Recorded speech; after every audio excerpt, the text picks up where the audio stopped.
আজকে আমি এসেছি ইন্দিরা গান্ধী মেমোরিয়াল স্কুল বিরাট।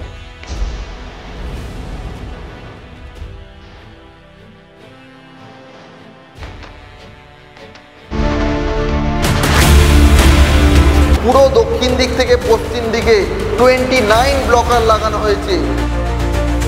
যে সাউথ সাইড থেকে ওয়েস্ট সাইড যত জানলা থাকুক, ব্যালকনি থাকুক, খোলা থাকুক, সেটা হচ্ছে নেগেটিভ এনার্জি প্রবেশের একটা পথ।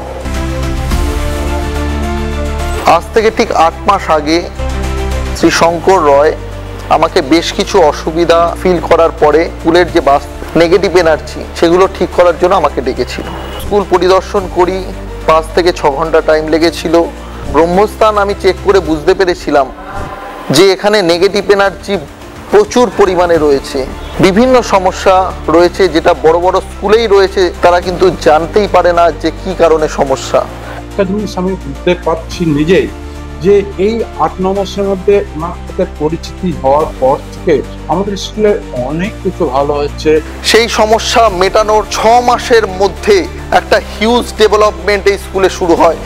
আগামী দিনে এই স্কুল থেকেই অনেক বড় বড় স্টুডেন্ট বেরোবে, যারা আগামী দিনে বিদেশে রাজ করবে, আইএএস আইপিএস অফিসার, ডাক্তার এই ইন্দিরা গান্ধী মেমোরিয়াল স্কুল বিরাটি থেকে আসবে, আমি হলফ করে বলতে পারি।